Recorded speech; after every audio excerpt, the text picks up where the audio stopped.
So, hello everyone, and welcome back again to the Mycetoma Research Club. In today's club, Dr. Dallas Smith from the Centers for Disease Control and Prevention will be joining us to present about the Global Mycetoma Working Group. Dr. Dallas, you can now start. Can I give a small introduction, please? Yes, Prof. Okay, fine. I'm very much pleased and honored. In fact, I'm very much thrilled to introduce to you Dr. Dallas Smith. Dr. Dallas is a pharmacist by training, an epidemiologist at the CDC Atlanta, Georgia. Dallas was supposed to be one of our science fellows at the Mycetoma Research Center, and that just before the war. And we hope he will be again visiting us as a science fellow. Dr. Dallas is a great young chap with a lot of potentials, activities, and he is organizing our Global Mycetoma Group and other activities on mycetoma at a global level. We are very much pleased to have you this afternoon, Dallas. Looking forward for a very nice presentation as usual. Thank you. Great. Thank you so much, Professor Fahal, and a big thanks to the Mycetoma Research Center for having me. I'm really glad that you all have started up these weekly meetings. I think it's great to keep people engaged with mycetoma and figure out how we can work together globally and locally to address this neglected tropical disease. Because it is an NTD, there's limited funding, but if we pull resources, pull knowledge, and work together, I think we can make great strides to controlling this disease everywhere on the earth. But today I'm going to talk to you about the Global Mycetoma Working Group that has been around for several years, but it's been recently revived, and we kind of changed our structure a bit. And so I'm really excited to talk to you about the Global Mycetoma Working Group and opportunities for you all to get involved. But before I go into that, I kind of want to talk about how we could be thinking about mycetoma. And I really think we need to think about this as a neglected tropical disease or an NTD. And when thinking about NTDs in general, fungal diseases, including mycetoma, may be the most neglected of the NTDs. And so the World Health Organization has this list of NTDs, which includes a few different fungal diseases, and this includes mycetoma, which was added in 2016. It also includes chromoblastomycosis, which was added in 2017. Interestingly, when they added chromoblastomycosis, they also added this other phrase, and other deep mycoses. And I think we're still trying to define and figure out exactly what other deep mycoses mean. We think this could include sporotrichosis, paracoccidomycosis, and maybe lobomycosis as well. And so I just wanted to give this context that we can address mycetoma along with other fungal NTDs like chromoblastomycosis that has a similar route of acquisition, which is implantation. But they also are very different diseases, and we have to address them both in very similar ways, but also in different ways too, because they are different diseases. And so all of these diseases that are considered fungal NTDs are very similar, especially mycetoma, chromoblastomycosis, and sporotrichosis. They are most common in tropical and subtropical areas. Although infections can occur everywhere, including in the United States, we do see locally acquired mycetoma, locally acquired chromoblastomycosis. They typically affect poor communities without access to healthcare. Usually more prevalent in rural areas, although we are seeing a shift in this, especially with sporotrichosis, where we're seeing outbreaks of zoonotic sporotrichosis in more urban areas, as cats are the vectors of this zoonotic spread. And these are classified as skin NTDs. And there's been a big push from the WHO and other organizations to kind of have a very concerted effort to address all of these skin NTDs together, because initially they often present similarly, although when they do progress to severe disease, they're very distinct. But the goal is to address them at the beginning. Excuse me. Oh, yes. Excuse me. Fahal? Slides are not moving. Oh, what slide are we on? That's number one. Oh, okay. Let me try something different.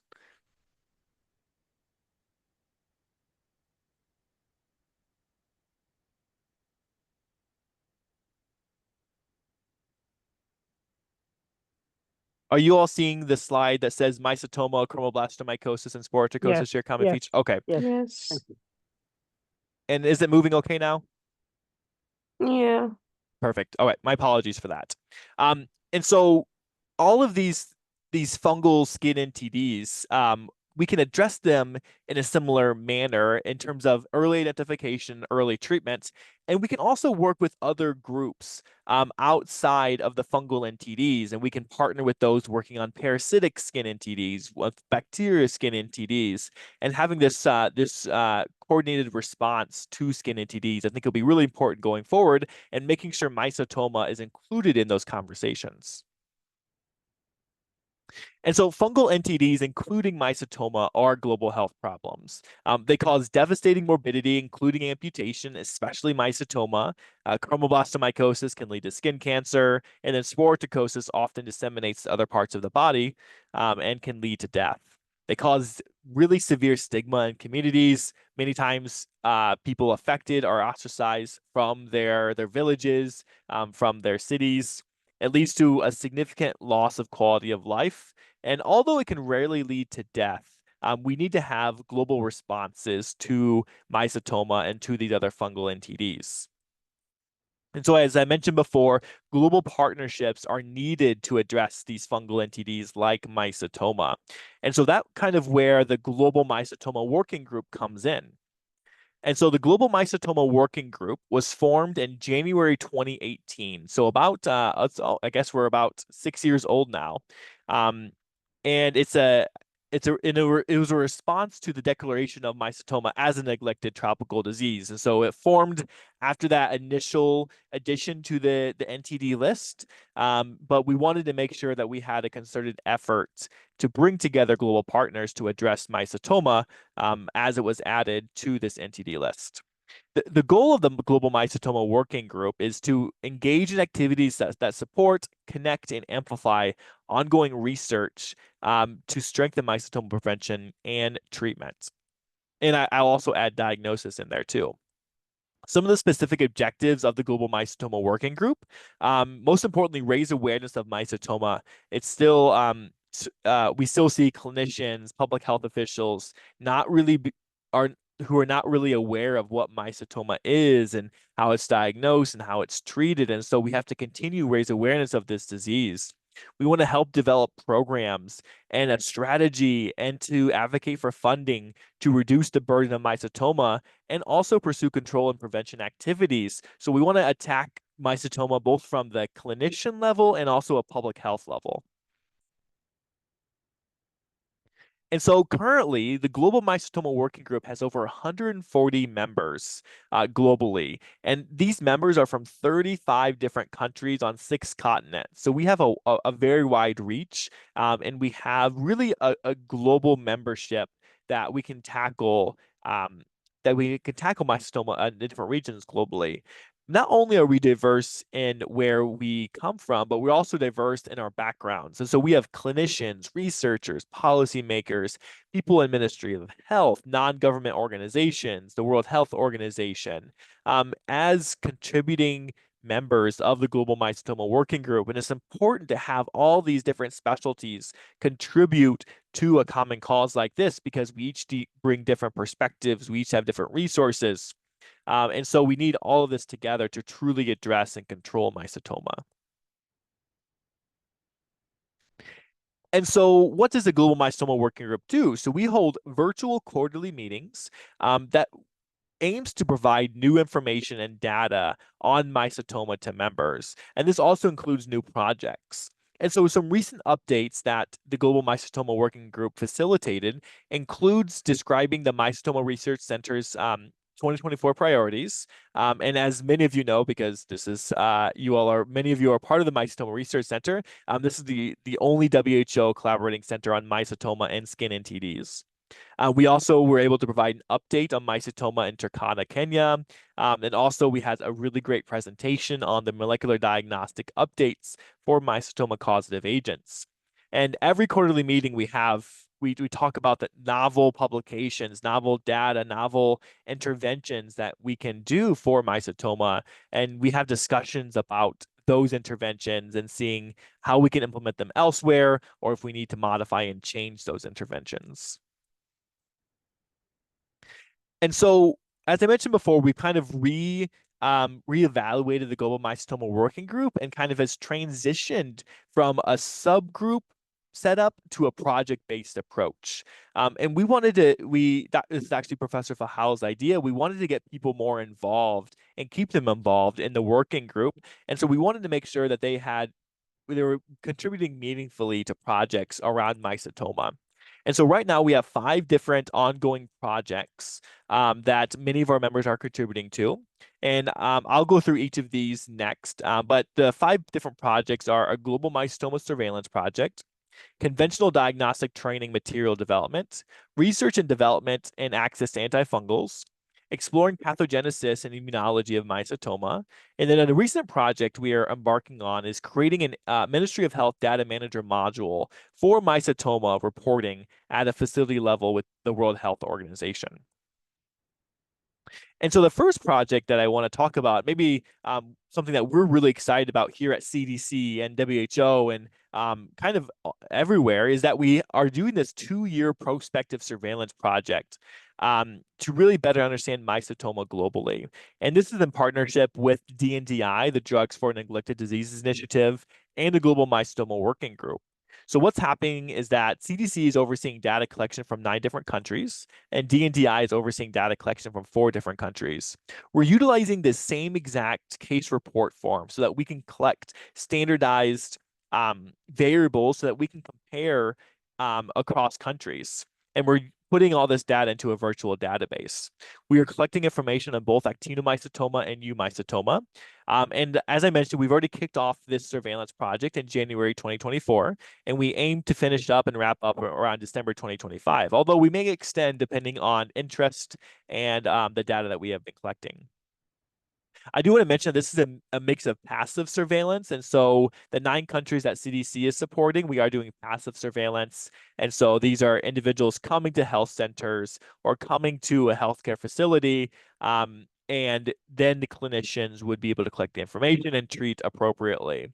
However, DNDi is actually leading active surveillance efforts in 4 countries to go out into communities to screen patients for mycetoma and see, maybe calculate a true burden of disease or a true incidence of disease, which I think is really interesting. And I think we can learn a lot from DNDi's efforts in partnership with individuals in India and Senegal and in Sudan and in Ethiopia. So we're really excited about this project to really learn more in standardized data collection across countries and regions for mycetoma. The next project I'm sorry. So the reason we want to do this surveillance project is that we want to better understand mycetoma.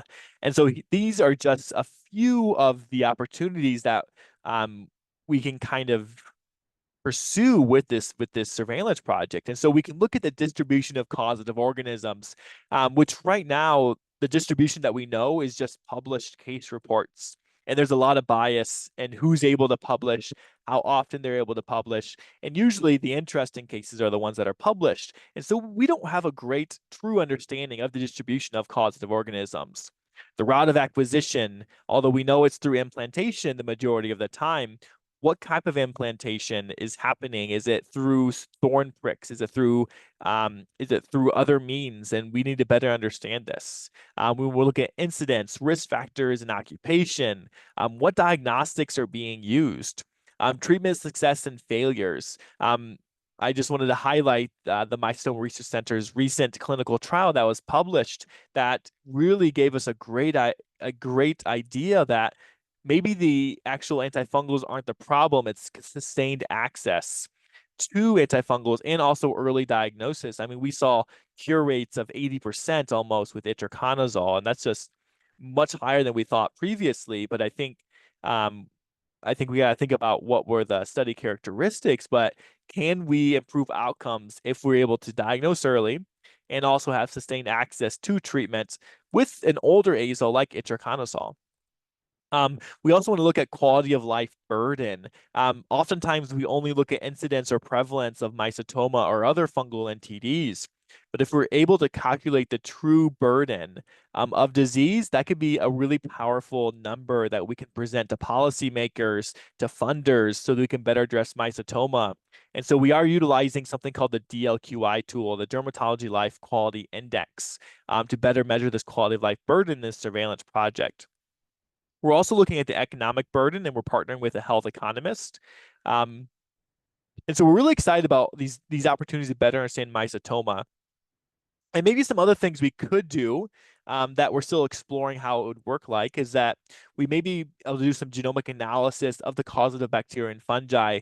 Maybe we could do some environmental sampling to better understand the natural reservoir for these fungi and bacteria. We want to take these data at the end of this 2-year study and present them to the ministries of health in the countries to advocate for mycetoma to become a reportable disease. And we hopefully, once it is a reportable disease, we can integrate this into existing NTD infrastructure, which is historically focused on preventative chemotherapy, preventative chemotherapy NTDs that can be eliminated through mass drug administration. And also, ideally, we want to empower and strengthen capacity with epi and diagnostics within countries as well. We want countries to take ownership of mycetoma identification and treatment, and we hope this surveillance project leads to that as well. And so the other thing I wanted to mention that kind of has already been completed by the Mycetoma Research Center is that we realize that there's going to be a significant time gap before we have access, or many people have access to the new molecular diagnostic tools. But in the meantime, can we improve training and access and resources to conventional diagnostic training materials so that we can start diagnosing mycetoma more now? And so Mycetoma Research Center has developed materials that can be delivered through a module on their website, which is incredible. And also that could be a kind of a standard or at least a template that others can use when they're giving online lectures, for example. There's a focus on specimen handling, histopathology, microscopy, and ultrasound, which is really great. And we think these could be really great interventions at a primary, even potentially at a primary care level too. And we may be utilizing, as we continue to build out these training materials and thinking how to implement them from the Mycetoma Research Center, maybe we can use a tiered approach based on lab capacity assessment. And so if they have capabilities to do histopathology, then we would talk more about histopathology. If they have molecular detection capabilities, then we could talk more about PCR. Or if they just have basic microscopy, then we focus on that. And so we want to make sure that we're designing these materials to the appropriate level of capacity for that laboratory. The third project that I mentioned before is this the opportunity to contribute to the development of new drugs for mycetoma. And so there is this mycetoma open source project that has been ongoing for several years now that aims to discover new treatments for fungal mycetoma specifically. And so this is currently targeting Madurella mycetomatis, which is the most commonly reported cause of eumycetoma. And then what's really cool about this project is that all ideas and results are published immediately in real time to an open access database to make this freely available in order to promote more research and the development of new drugs for eumycetoma. One of the really exciting projects that Professor Fajal, the Mycetoma Research Center, colleagues in Argentina and the Philippines are working on now is we want to better explore the pathogenesis and immunology of mycetoma. And so we actually just created this consortium of 3 different facilities, 3 different institutions, and including an institution in the United States, in order to better explore the immunology of mycetoma.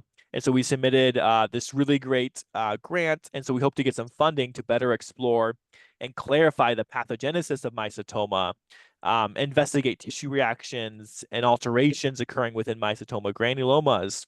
We want to characterize the immunological responses mounted by the host during mycetoma infection. We want to study the microenvironment of mycetoma granulomas and its impact on disease progression. And we want to determine the factors influencing host susceptibility and potentially resistance to mycetoma as well. And so a lot of this is unknown, or there's just been a limited scope of work. And so we hope that through a global consortium, we can better understand how these immunology aspects may differ globally or between organisms as well. And finally, one of the newest projects we've been working on is a data toolkit for routine healthcare information system facility level reporting.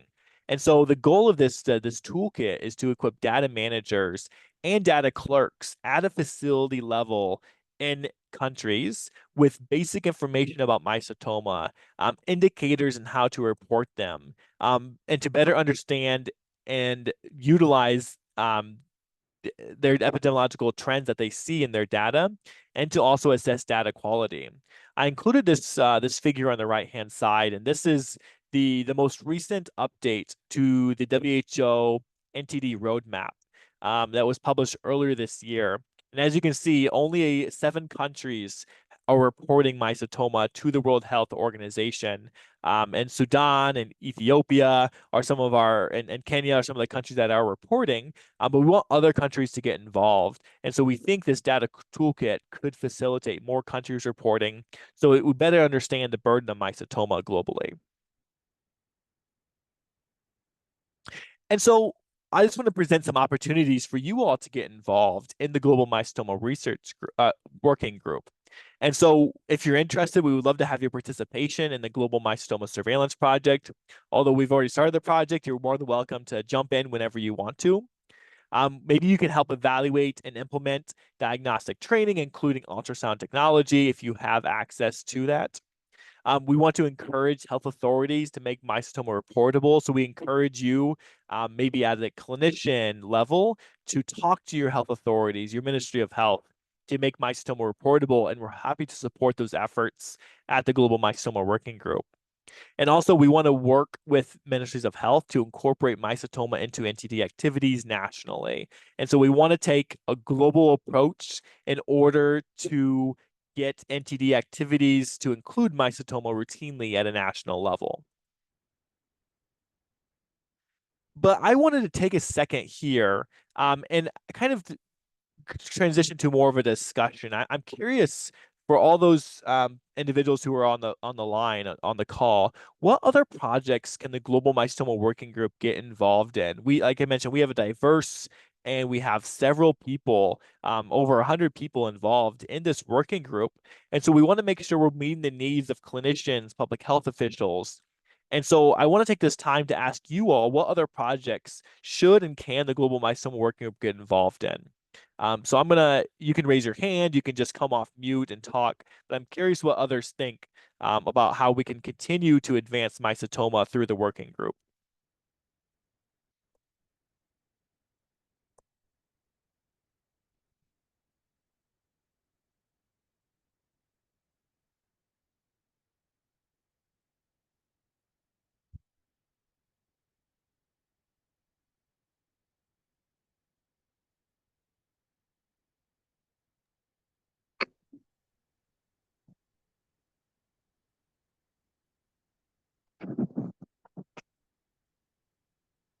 I think no, there is no response from the group.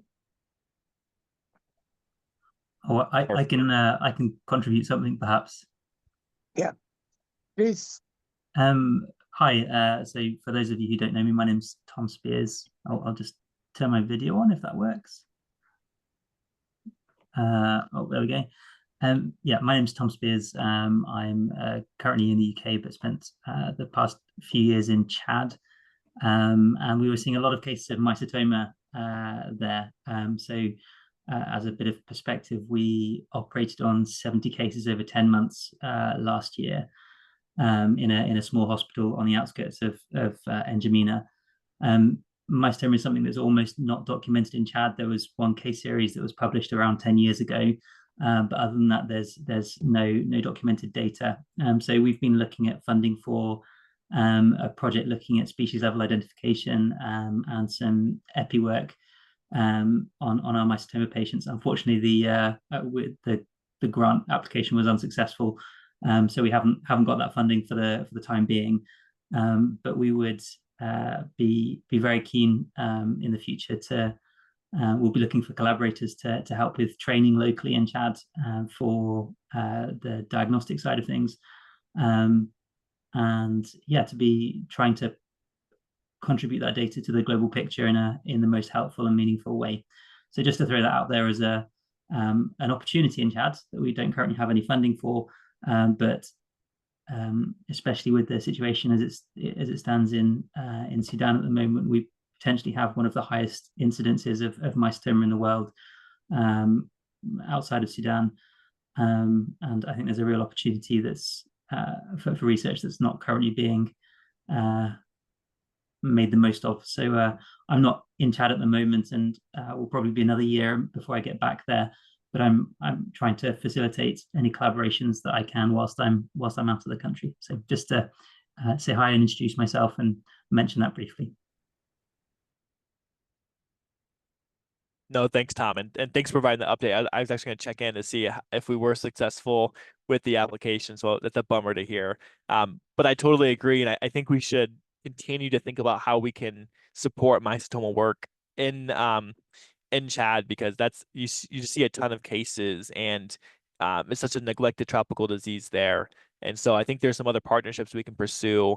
We've talked a little bit about this, Tom, but I'm also curious if others have ideas too that we could support Tom and his colleagues in Chad with mycetoma too. Indeed, we used to see some of the mycetoma patients coming from Chad, and most of them had mycetoma, and we're not sure about the causative organism in this group of patients. But yes, we see a lot of people coming from overseas, and Chad is one of them. And I think we need to do some work in Chad to improve the quality of the work and the treatment for patients in Chad at this. I was supposed to go to Chad some time ago and to see some patients there, especially in N'Djamena. But again, that was not very successful. I think in the future, the mycetoma center staff can help in the diagnosis of these patients, ultrasound examination, and train the ultrasound staff there on conducting ultrasound for mycetoma patient, because it is very simple and very economical for the health system there.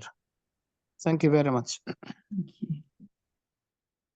Professor Fahad, perhaps it will be possible in the future as well to for some of your staff to come and help with training from a microscopy and culture perspective as well, because currently there's almost no fungal diagnostics in Chad. And perhaps if we could find funding to get some of your team over, that would be really valuable as well. Definitely will help in this. Definitely will be very much interested and supportive for this project in Chad. Thank you. Tom, I wanted to introduce you to Augustin, who is the Afro lead for mycetoma. Have you been able to touch base with him before? Not yet. I very much appreciated your comments at a recent webinar. I think was hosted by the CDC again. But you were talking about the importance, Augustin, you were talking about the importance of involving the Ministry of Health so that the WHO can get the data from the Ministry of Health. And I very much appreciated those comments. Just to reply to your message briefly, as of yet, there isn't. We haven't really had an opportunity to liaise with them directly, but that's certainly something that needs to happen. I think the other thing to say is that the hospital that I was working in is an ONG-run hospital, and looking at data from the public hospitals, there's very, very little awareness of mycetoma. And most of the young clinicians that have been through our hospital were previously unaware of the diagnosis of mycetoma before coming to us. So one of the things that I would like to do is to do a survey of clinicians' knowledge and awareness across the country as well. I was going to try and bundle that with the same research project, but we might just crack on and do that anyway, which would be a useful bit of baseline information for trying to disseminate a bit more knowledge about mycetoma and raise awareness.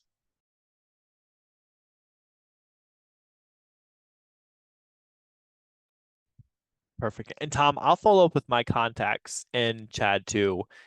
That's a good reminder because I know I connected with the Carter Center, who does a ton of work with guinea worm there, and they have a great contacts with the MOH. So I'll see if I can follow up and see if we can get something on the books to meet with them, at least discuss it.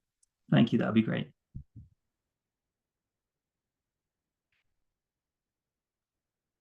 Okay. All right. So the last slide that I had was, of course, we're always open to new projects and getting involved with new things. And I think, as Tom just mentioned, that the problem though is just getting funding. And so we have to get really creative with how we get some of this funding. And I think we're getting better at getting funding from mycetoma.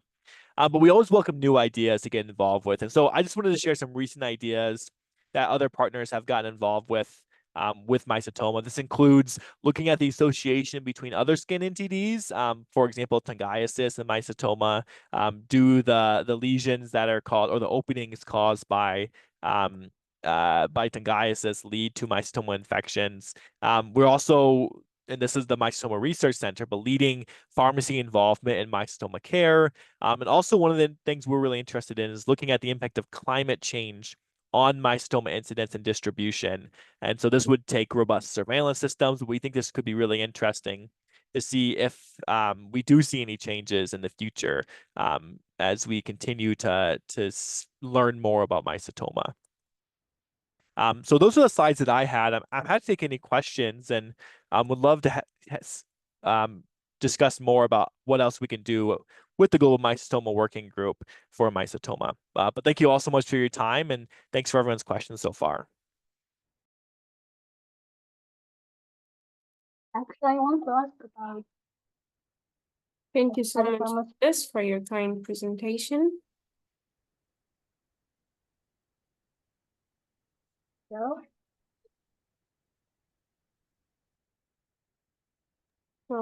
now the floor is open for any questions or comments. If you just have a question or comment, you can raise a hand or unmute yourself, and also you can use the chat. yes, hello. Do you hear me? Can you just raise your voice? Now you hear me? Hello.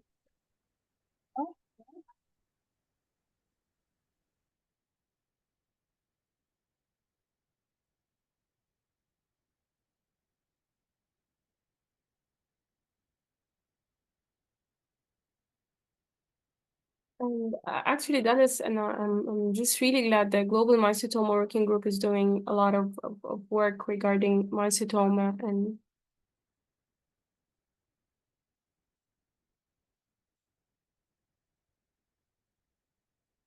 but I can't see a raised hand or nothing so far by now. No question in the chat.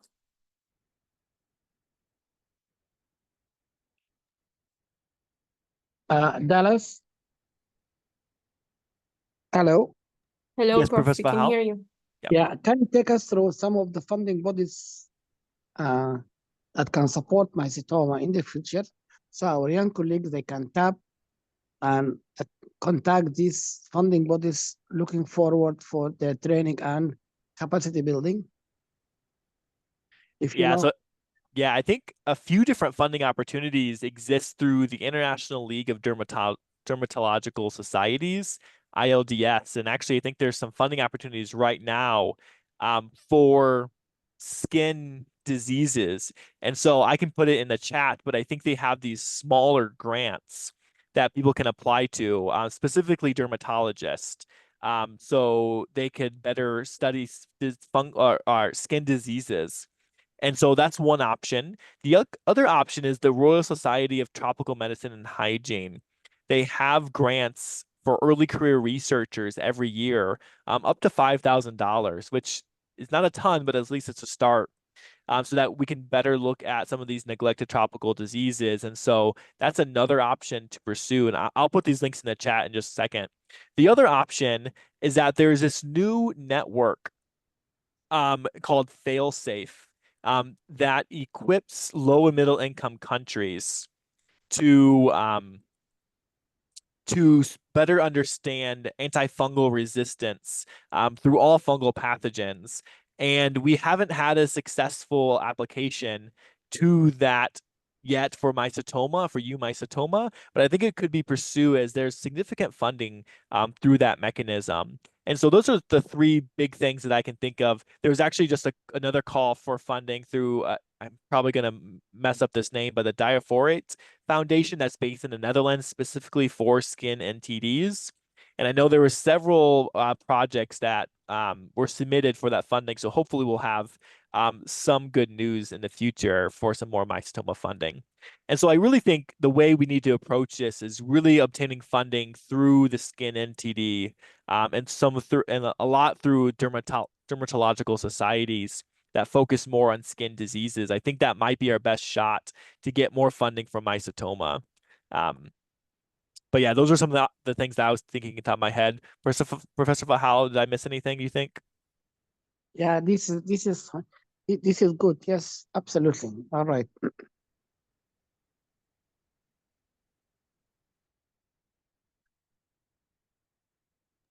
I think that through the Mycetoma Working Group, Global Working Group, why not to have the opportunity to apply for the Horizon Europe? And again, this is a very good funding body, support, training, capacity building, research, infrastructure. And I think this is a good opportunity to look into it. Yeah, I totally agree, Professor Fahal. I just think we need, you're right. I just think we can apply and get different institutions involved because I know it's a lot. Usually that's a lot of money, but we can make sure it goes a long way. So I totally agree. If people want to come together, I think it's a great opportunity to apply and at least take a shot at it.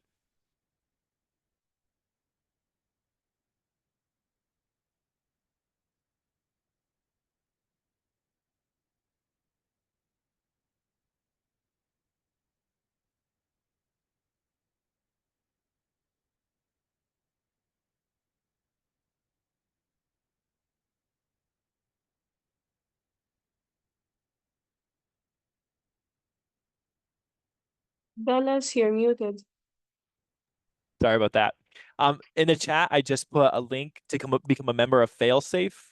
And I encourage you all to join this network so that you are aware of when there's opportunities for funding, specifically for fungal diseases in low and middle income countries. And so if you want to, please apply for this to become a member, and then you can get all the notifications of when there's funding available.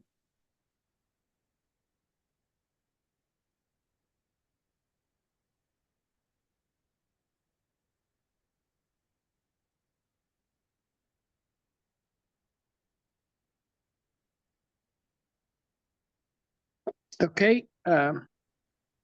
As Dallas mentioned, that the Mycetoma Center now has created, designed, and produced a quite number of SOPs for diagnosis of mycetoma and treatment. And these are available at the Mycetoma Research Center website. I would like to encourage you to go and see what is there, because it is very much educational material available online. Furthermore, we have now the Mycetoma online training modules. This is a Moodle-based modules with certificate at the end of the training. And it is very interesting because you have a lot of stuff there on the mycetoma treatment, diagnosis, research ethics, as well as good clinical pharmacy practice. So hopefully you will be able to see and access, and you train yourself in this material. and at the end of the day can get a certificate from the MRC. Thank you very much.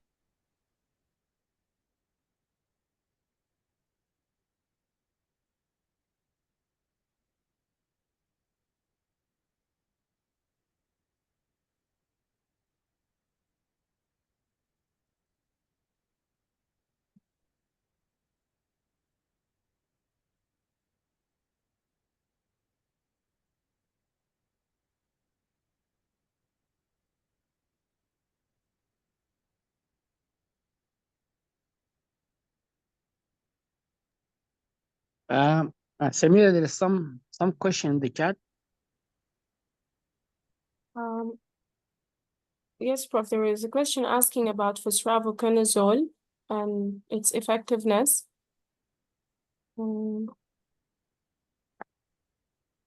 Sorry? Yeah, so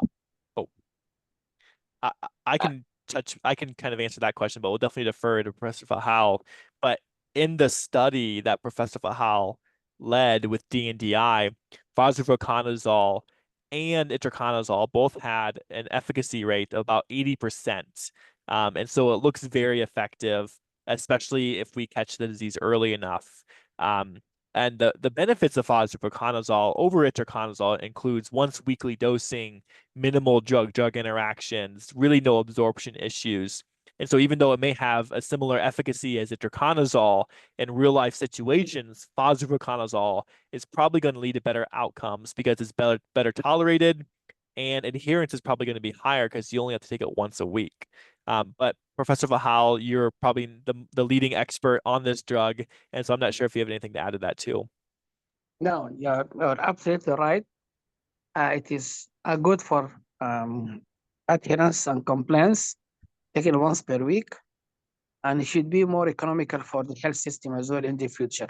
Yep. Hopefully that. Thank you. And again, it is safe, very few side effects, and this is good for mycetoma pharmacovigilance activities.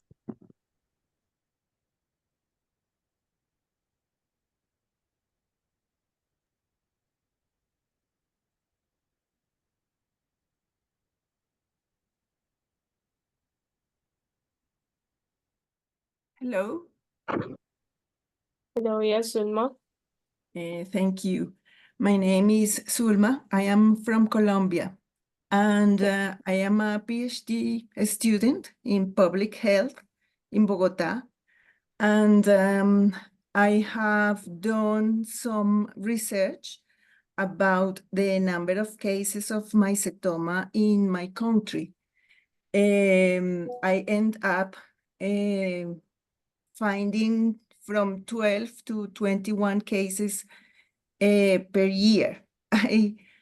And also studying the information that I got, I could propose as a higher endemic region in the north of my country. But at this point, I don't have more information to use for doing my research project, and I really want to continue working on mycetoma. So I would like to know if I could someday, in other space perhaps, share with you what I have found and see if you could give me some advices to see how could I carry on with my project. Hi, Zuma. It's really nice to meet you. Of course, we would love to connect with you at another time. I'm sure Professor Fahal and I can meet with you, and we would love to learn more about what you found, and maybe we can give some ideas. Because I think it's great that you're exploring mycetoma in Colombia, where I think we don't know a ton that what occurs in Colombia. So I think that would be really, really exciting to connect with you later. And so maybe after this, Zuma, if you can send an email to myself or Professor Fahal, and we can set up another meeting to discuss further. Okay, thank you. Yeah, I think this is a very good opportunity to know what is happening in South America and Colombia.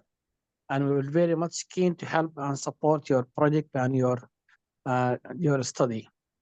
Thank you, Professor Fahad. Samira, can you have a slot for Sulma to present Yeah. her work in the coming Okay. few? All right. Okay, all right. And It's then our pleasure. you can write your proposal. You can send the proposal to us, and we can see it, and we can work on you, and then you can see how can we work forward on that. Okay, thank you very much. Okay, thank you.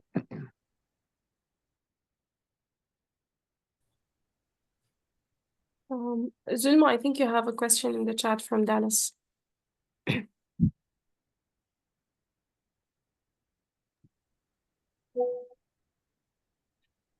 I can go. I haven't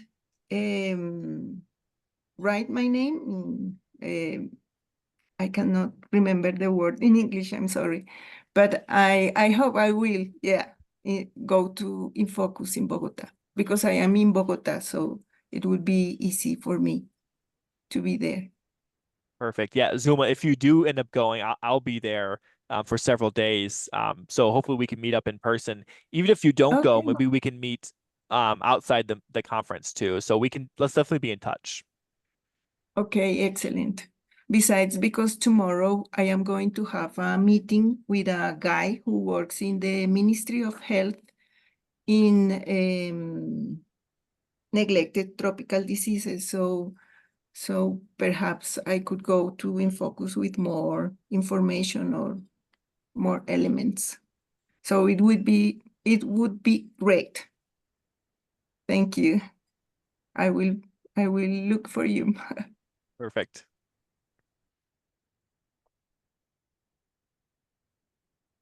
That's great.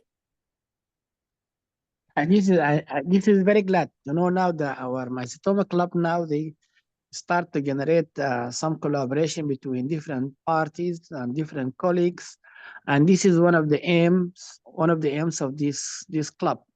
It is to establish collaboration and to establish work together to improve the quality of the life of mycetoma patient globally.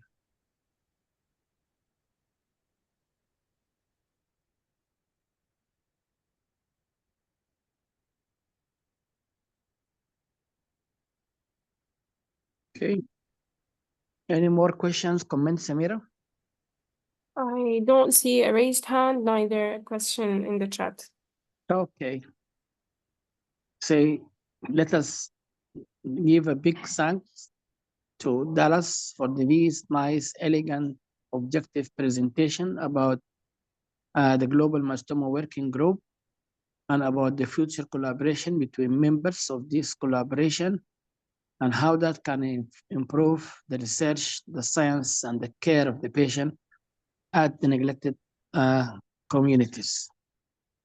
Thus, I would like just to let you know that this global mycetoma group was established in Khartoum, Sudan, during our international conference of mycetoma that day.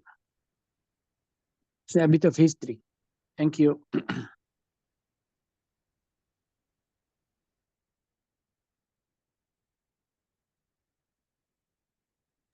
Thank you so much, Dallas. Dallas Prof? is around? Is Dallas Yeah. around? Yeah, Dallas is around, but he's muted. Dallas, you're muted. No, I just wanted to say sorry about that. So I just want to say thanks again for having me. I'm always glad and happy to talk about mycetoma and glad that we were able to kind of talk about this and meet some new individuals today, and excited to work with you all to control mycetoma globally going forward. Okay. Thank you very much. Okay. Bye-bye. Goodbye. Thank you so much, Dallas, and we really enjoyed your presentation. And until we meet next time, we hope that you have a wonderful time. Goodbye. Thank you. Thanks, everyone. Good to see you, Augustine. Thank you. See you next. Thank you so much. Hi, Augustine. Hello, Augustine. Yes, Hi, Prof. Professor. Hi, Augustine. How are you? I'm fine. And you? I'm fine. Thank you very much. Long Yeah, time. no see. yeah, I'm happy to see that we are going fast and in the good way. And Yeah. you see, even from some country like Chad, I'm happy to see that there are something doing ongoing in Chad. And Yeah. essentially, I think I will put them in touch with our office and our focal point in the Ministry of Health in charge of NTDs. I will push to see to have address of Tom. I think Okay. I will This is find good. somewhere. Yeah. I will find. If I don't find it, I will ask it to you or to Dallas. Okay. Hopefully we'll do something good for them. Good. Yeah. Yeah. Okay. So Uh, now I'm in Côte d'Ivoire. Okay. I'm in the meeting with the training international course of HAT.